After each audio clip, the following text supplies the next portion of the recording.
Hi, my name is Tesni. I am the UK Wildlife Ambassador for Olympus, and I'm going to tell you why this is my chosen system for wildlife photography.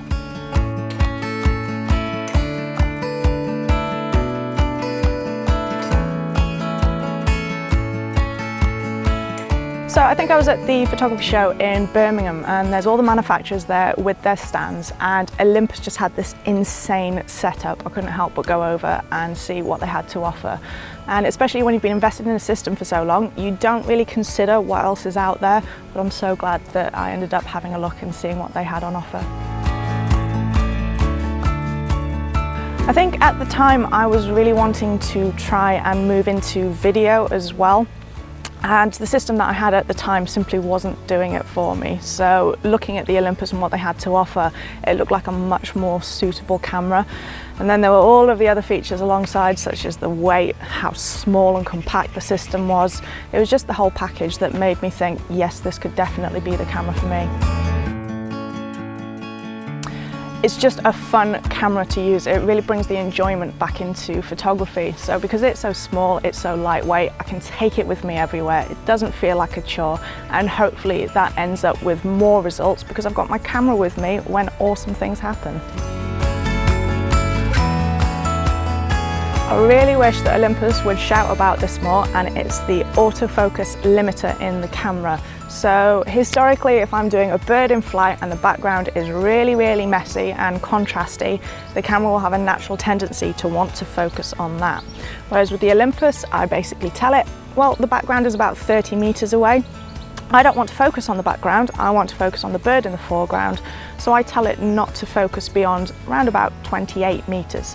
It significantly increases my hit rate, and hopefully I end up getting the shot that I'm after. So I had to fly all the way to Canada, and we were in complete wilderness in the middle of British Columbia. And we hadn't seen anything for a couple of days.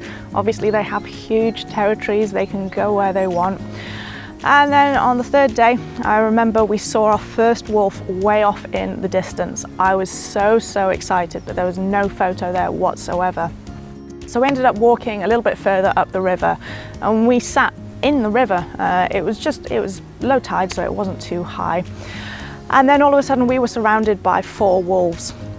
And this particular boy was the alpha, and he came right up to me. He sniffed my feet. I was so excited, I was shaking. I had to actually eventually remember, you're a photographer, pick up your camera, take some pictures. And I'm so glad that I did. It was just absolutely incredible to be able to get this up-close portrait of him as he was less than a meter away. The weather. Now, with some subjects, it doesn't matter what the weather is, but there are certain species, if you understand them, where the weather will make a massive impact on whether you see and then photograph them. So if I'm going out to photograph common lizards and it's a thunderstorm outside, I am not going to get anything, I'm not going to see anything, it's a wasted day. Whereas if I go and see something like waterfowl, they're out in all conditions, so it can really help you to sort of focus your approach on what you're going out to capture on the day.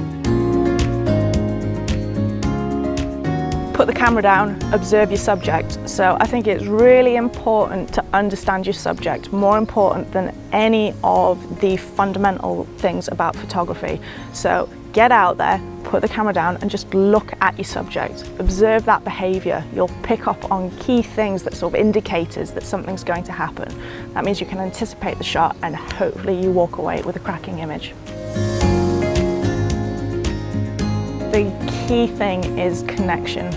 So I'm really trying to capture the essence, the personality of the subject or the species that I'm working with. So I'm always trying to get, whether it's eye contact, unique behavior, just something that makes the viewer connect with that image. There's so many places that I want to visit, but at the top of the list currently is South Georgia and the Falkland Islands. It just looks incredible. It's just smorgasbord for wildlife photographers. And I really want to try and capture the subjects in the environment. It's so stunning there, why would you not want to capture the surroundings? So it's right on the top of my list, and hopefully I can achieve that soon. So for me, there is no contest. It's the EM1X with the 300mm lens. However, the caveat to that is this is going to change soon. I desperately want to get my hands on the 150-400, and the moment I have it, it's going to be bye-bye 300. 150-400 will pretty much stay on my camera all the time.